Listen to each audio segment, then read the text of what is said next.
오늘은 평신도 주일입니다. 매년 6월 첫째 주일을 평신도 주일로 지키면서 교회의 일을 전적으로 하는 사역자, 목회자가 아닌 우리 성도님들이 하나님의 부르심을 받아 선교적 사명을 잘 감당하고 주님의 거룩한 뜻을 이루기를 결단하는 그런 주일입니다.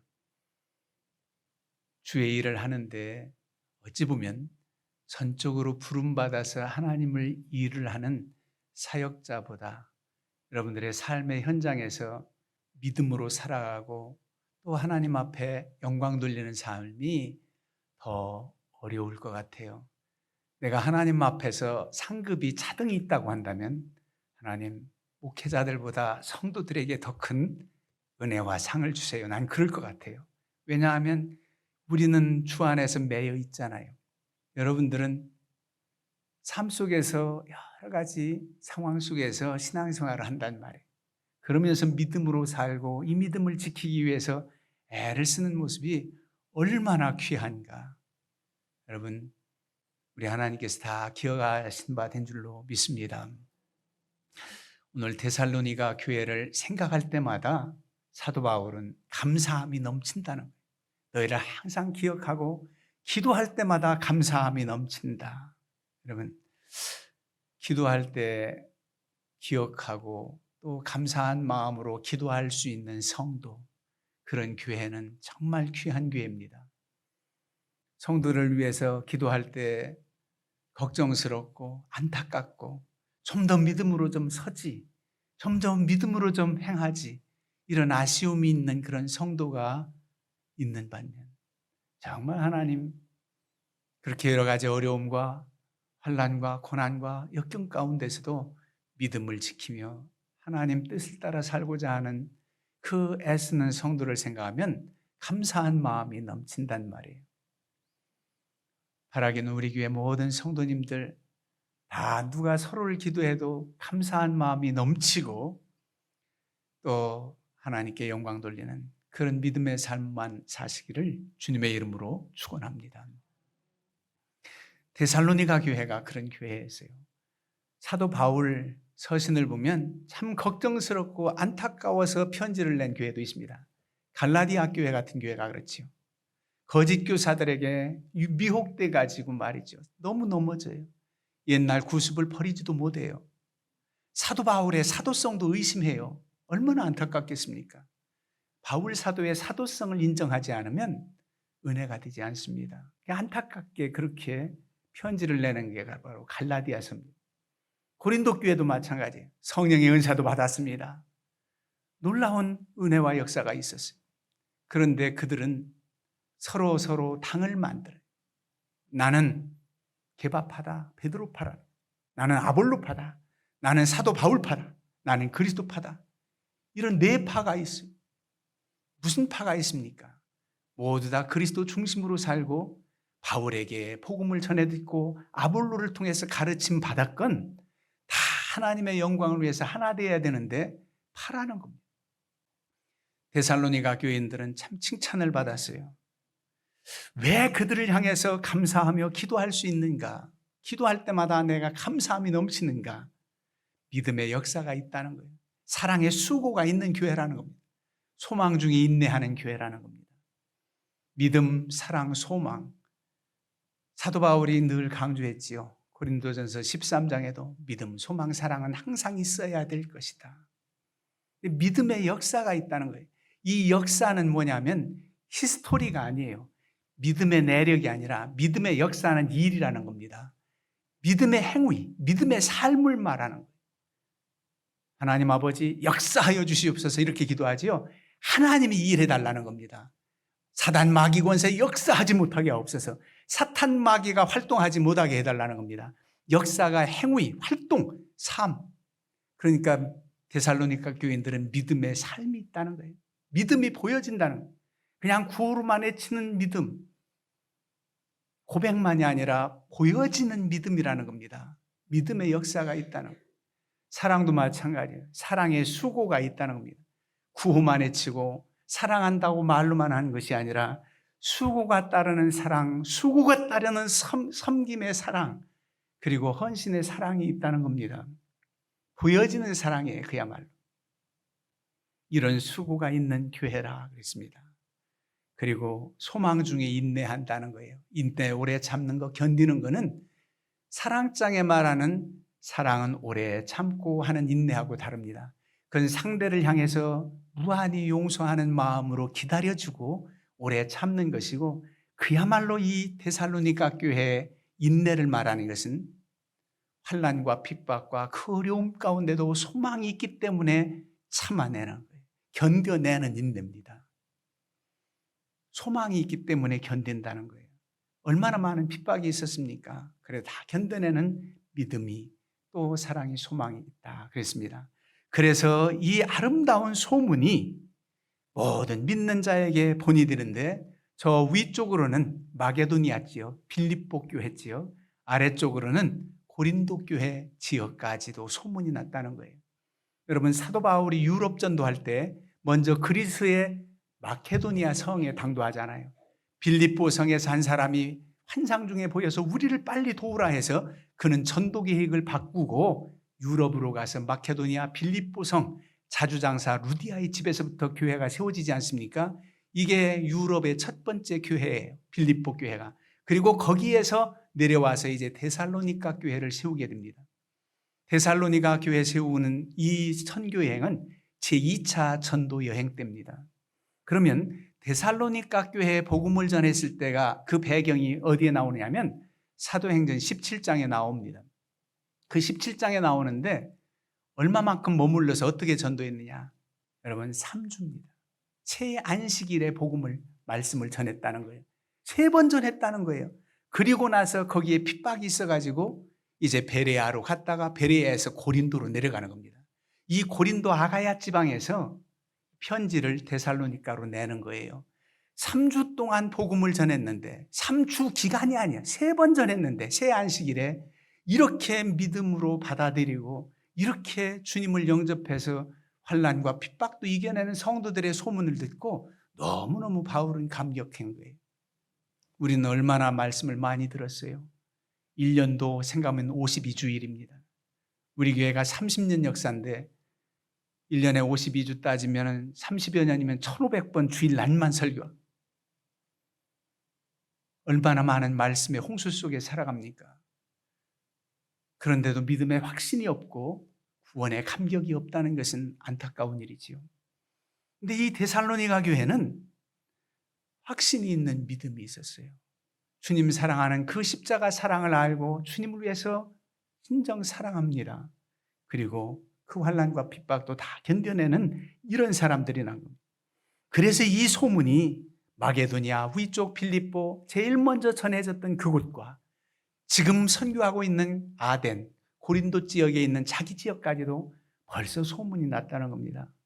그러면서 우리는 아무 말도 할 것이 없느라, 너희들이 당신들이 믿음을 잘 지키고 믿음으로 살기 때문에 더 이상 부탁할 게 없다는 겁니다. 얼마나 감격스러운 교회예요. 우리 교회가 이런 교회가 되기를 축원합니다. 예, 모두가 정말 기쁘게 여기고 모두가 하나님 뜻을 따라 살길 원하는 성도들이 모인 교회라고 그렇게 일컬음 받으면 너무 기쁜 일이지요.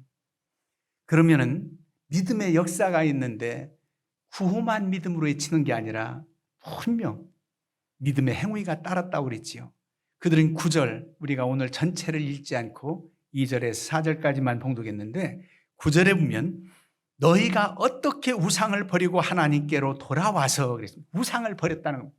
여러분, 옛날부터 내려오던 구습 금방 쉽게 버리기가 쉽지 않아요. 우상을 버렸다는 겁니다. 우상을 버리고 하나님께 돌아왔다는 거예요. 우리도 우상 다 버리고 옛날 다른 신앙을 섬기다 하나님을 찾았으니까 우상 다 버린 겁니다. 물론 그렇지요. 구습을 다 버렸습니다. 근데 아직도 미신적인 요인을 생각하고 있다면 완전히 버려야 돼요. 그리고 오늘날 더 나아가서 우리에게 요구하는 것은 우상이 뭐냐? 하나님보다 더 사랑하는 그 무엇? 하나님보다 더 우선하는 그 무엇? 여러분의 삶의 정황 속에서도 무엇이든지 나를 위해서 할 수도 있어요. 가족을 위해서도 할 수 있어요. 집안을 위해서 할 수도 있어요. 그러나 하나님보다 우선하고 하나님을 잊어버리고 하면 안 됩니다.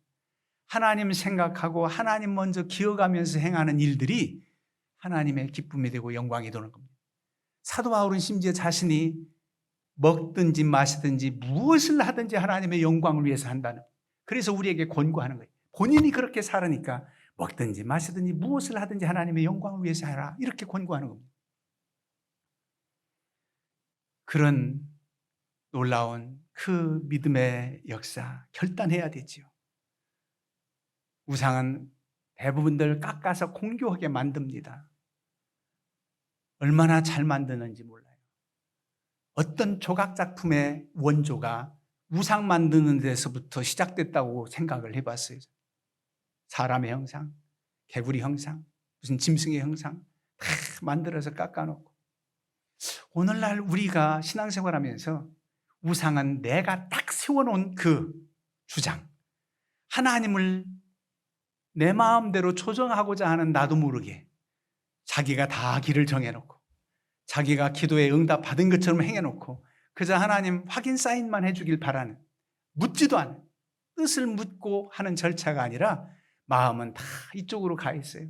형식적으로 하나님 허락해 주세요, 하나님 이쪽도 뭐 생각하신다면 내가 고려해 볼 수 있어요, 이런 식으로 하나님을 내 마음 그 범주 안에 가둬놓고 행한다면 내가 깎아놓은 우상을 만들듯 그렇게 하나님을 오해합니다. 찬송가 가사도 있죠. 내 모습 이대로 주 받아 주옵소서. 날 위해 돌아가신 주 날 받아 주소서. 날 위해 돌아가신 주 날 받아 주소서. 내 모습 이대로, 내 모습 이대로. 여러분, 내 모습 이대로 주님이 받아주시길 물론 원합니다. 다른 사람들은 날 이해 못하고 다른 사람들은 거절해도 주님이 나를 안아주시고 사랑해주시고 받아주시길 우리는 원합니다. 또 그런 사랑의 하나님이십니다. 그런데 아직도 죄 가운데 있으면서 그 죄를 묵인하고 용서해달라고 하나님을 그렇게 호도합니까? 그렇게 죄악 가운데 있으면서 청산하지 않고 동성애다, 인정해 주세요, 불쌍히 여기지요. 그러나 하나님께서는 한 남자와 한 여자를 둘이 하나 돼서 가정을 이루게 하신 도가 있지요. 이런 설교하면 시대에 떨어진다고 비난할지도 몰라요. 그러나 하나님의 법은 그렇습니다. 그들을 안타까이 여기고 긍휼히 여기는 마음으로 정말 회개하고 청산하고 돌아와서 정상적인 생활했으면 하는 마음이 사랑의 마음, 우리의 마음, 성령께서 강권하옵소서, 그런 마음. 그런데 이 모습 이대로 주님 받아주옵소서. 주님은 죄된 것을 그냥 묵인하진 않습니다. 사랑으로 회개하고 돌아오길 바라지. 그 찬송가 가사도 보면 내 모습 이대로 받아주소서, 주 날 위해 돌아가신 주님 날 받아주소서. 날 위해 돌아가셨다면 회개한 나를 받아주는 거예요. 회개해도 누추하고 추하고 아직도 연약한 나를 주님 받아주옵소서, 이런 심정이지. 죄에 딱 그냥 발을 내디뎌 놓고 나오지도 않으면서 그냥 이 모습 이대로 받아주실 만하죠. 사랑의 하나님이시잖아요. 이거 안 됩니다. 청산하고 돌아서야 되죠. 이런 결단이 필요합니다. 우리에게 이런 결단이 필요해요. 사랑, 말로만 사랑이 아닙니다. 수고가 따라야 된다고 그랬죠. 무엇보다도 데살로니가 교인들은 하나님을 사랑하는 그 섬김, 그 섬김이 대단합니다. 사랑에 수고가 있어요. 하나님을 사랑하기에 헌신하고 충성합니다. 여러분들이 하나님을 사랑하기 때문에 헌신 충성하는 것은 지치지 않습니다. 사람이 보기를 바라고 사람에게 인정받기를 바라는 헌신은 그야말로 금방 지칩니다. 알아주지 않으면 실족합니다. 그러나 하나님을 사랑하는 마음이 넘쳐서 우러나는 헌신은 다함이 없어요. 늘 부족하고 아쉬워, 늘 송구해요. 그게 하나님을 사랑하는 마음에서 나오는 수고입니다. 더 쉽게 이해하려면 우리 인간 사회도 마찬가지예요. 부모가 자녀를 사랑한다. 그 사랑하기 때문에 희생하는 거예요. 어르신은 못 먹고 못 입어도 자식을 위해서 최선을 다하는 사랑의 모범을 삶을 살아가지. 울고 짜는 아이 방치하지 않습니다. 사랑하기 때문에 달래주고 위로해 줍니다. 왜 우는지 살펴봅니다. 옛날 어르신들은 그럼 사랑이 없었나요? 우는 아이들 그냥 돌보지 않은 듯해요. 그런데 6남매, 8남매, 어떤 집은 한 타스가 12이, 한 타스. 그렇게 기르면서 일일이 다 돌볼 수가 없어서 큰아이가 작은 애를 보기도 하고 그래요. 우리 어렸을 때는 플라스틱 달아도 큰 거 없었습니다. 일하면서 아이는 돌봐야 되는데 어떻게 일하면서 돌볼 수 있어요? 우리 충청도 말로는 몇구리 그러는데 몇구리에다가 어린애를 놓고도 보는데 그냥 나오면 달기똥도 먹고 막 그러면서, 그러면 사랑이 없는 겁니까? 6남매 8남매 기르려면은 그 아이들의 장래를 위해서 기르려면 먹여 살리려면은 어려운 가정에서 최선을 다해서 밭을 일구고 땀을 흘려야 그 아이들을 돌보는 그 사랑 때문에 임시 우는 것도 돌보지 못하면서 애쓰는 애씀이 있는 겁니다. 그런 사랑이에요. 사랑은 말로만 하는 게 아니에요. 보여지는 사랑이어야 됩니다. 보여지는 사랑, 행동으로 나타나야 된단 말이에요. 주님께도 그렇습니다. 주님, 내가 사랑하는 거 알지요? 그 사랑하는 걸 안다고 말로만 하는 게 아니라 정말 무언가 보여줍니다. 주님께서 나를 사랑하셨는데 내가 어떻게 주님을 사랑할 것인가를 행함으로 보여줘야 됩니다. 어떤 때는 말로 사랑한다는 말 하기도 힘들 때가 있습니다. 말로 고백하기도 힘들 때가 있어요. 이것도 수고가 따라야 말 한마디도 할 수 있습니다. 부모에게 그렇게 상처를 받았는데 어떻게 내가 부모를 사랑한다는 말을 고백해요? 아버지 사랑합니다. 어머니 사랑합니다. 그렇게 어려서 상처를 받은 그런 가정도 있잖아요. 그래도 하나님을 알지 못하는 나의 부모가 그렇게 나를 학대하고 나를 폭력을 가했어도 내가 하나님을 알고 믿으니까 그 아버지를 사랑한다고 고백할 수 있어야 되잖아요. 그런데 안 나와. 입에서 안 떨어져. 그러려면 수고가 따라야 돼. 어떤 수고? 하나님 앞에 간절히 기도하는 수고가 있어요. 하나님 사랑의 은사를 달라고. 하나님 내게 용서하는 마음을 달라고. 그냥 되어질 일이 아니 성령의 감동이 있을 때 용서한다고 사랑한다고 말 한마디라도 하지. 사랑은 관심입니다. 사랑은 표현입니다. 사는 남편이나 아내나 방치합니까? 사랑하기 때문에 음식을 가려 먹어라, 체중 조절을 해라, 뭐라 권고해요. 사랑하지 않으면 그런 잔소리 할 필요가 없습니다. 여러분, 하나님을 사랑한다면 사랑의 수고가 따라야 돼요. 이런 모습이 데살로니가 교인들에게 있었단 말이에요. 마지막으로 이들은 소망 중에 인내했단 말입니다. 소망 중에 인내. 우리가 이 땅에서는 장래 희망을 얘기하고 비전을 얘기하고 꿈을 얘기합니다. 그 꿈을 향해서 내가 목표가 있기 때문에 지금 고난받는 것도 인내한다. 내가 대학 들어가기 위해서 열심히 공부하는 것 인내해야지. 그런 목표가 있을 수 있어요. 이 땅에서도 그렇습니다. 운동선수가 내가 프로구단에 들어가야지. 열심히 운동해서 인정받아야지. 그 목표가 있겠지. 더 나아가서 국가대표가 되면 이번 올림픽에 내가 금메달을 따야지. 금메달이라는 목표가 있기 때문에 그 운동 훈련의 그 어려운 과정도 다 감내합니다. 다 이길 수 있어요. 그런데 여러분, 어떤 그 목표, 나의 성공보다 더 인내하면서 넉넉히 할 수 있는 힘이 뭔지 아십니까? 그 목표가 하나님의 영광을 위할 때, 하나님 영광을 위해서 내가 메달 따고 그 메달을 보면서 내가 기뻐하고 이 영광을 하숙집 아주머니에게 돌리겠습니다. 이러지 않고 하나님께 영광 돌리겠다고 이 한마디 할 수 있는 자리를 좀 주십시오. 그런 자리를 주십시오. 그런 소망이 있지 않습니까? 연예인들 인터뷰할 때, 시상식 할 때도 벌써 어떤 카테고리를 주어요. 더 이상 이런 말 하지 말라. 종교적인 색채 띄우지 말라. 무슨 말 하지 말라. 그렇게 당부를 해요.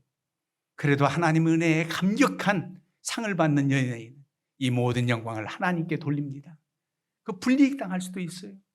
그렇게 하나님 영광을 나타내서 그 목표가 있는 사람은 그 꿈을 이루는데 최선을 다합니다. 공부도 왜 해야 되는지 알게 되고 내가 왜 이 일을 열심히 하는 것도 주님의 영광을 위해서 하게 됩니다. 그래서 인내할 수 있어요. 그런데 오늘 데살로니가 교회는 이 세상의 목표뿐만 아니라 하나님의 영광, 그 소망의 나라를 바라보면서 나가는데 핍박이 있잖아요. 환난과 핍박이 있어요. 6절에 보면 너희는 많은 환난 가운데서 성령의 기쁨으로 말씀을 받아 우리와 주를 본받은 자가 되었다 그랬습니다. 많은 환난 가운데서 쉽지 않습니다.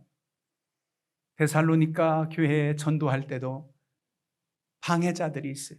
그 3주간 3번 설교할 때에도 귀부인들, 헬라파 사람들이 많이 돌아오고 기부인들이 돌아오니까 그래도 디아스포라 유대인들이 바울 사도를 부인하고 핍박해서 베레아 쪽으로 가지 않았습니까? 그런 핍박이 있어요. 야손이라는 사람은 바울 사도 일행을 머물게 하고 믿는 사람들을 도왔다가 그냥 핍박을 당해서 옥에 갇혔는데 보석금으로 나왔지. 이런 어려움이 있어요. 그 어려움 모두도 잘 견뎌낸 그들. 왜? 소망이 있기 때문에. 그 소망이 10절에 나옵니다. 또 죽은 자들 가운데서 다시 살리신 그의 아들이 하늘로부터 강림하실 것을 너희가 어떻게 기다리는지를 말하니 주의 강림이 맞다. 다시 오실 주님이 계시다. 이 소망을 가졌기에 고난도 이겨낸다는 겁니다. 현재의 고난은 장차 우리에게 나타날 영광과 좋게 비교할 수 없도다. 이 고난은 영광과 비교할 수가 없어요. 이 땅에서의 사랑의 수고와 주님 때문에 당하는 모든 환난과 불이익과 핍박도 주님 나라에서 우리의 눈물을 씻겨주시고 다시는 애통하는 것, 곡하는 것이 없이 오히려 찬양 영광만 돌리는 그 나라가 기업으로 주실 것을 믿기 때문에 순교도 불사하고 주님을 섬기는 믿음의 사람들이었습니다. 여러분, 우리 교회도 우리도 이런 믿음의 역사, 정말 행함이 있는 그런 믿음, 사랑에 진정한 수고가 있는 교회, 소망 중에 인내하면서 주의 영광을 위해서 잘 참아내고 그렇게 해서 승리하는 그런 여러분들, 또 소문나는 우리 교회가 되기를 주님의 이름으로 축원합니다.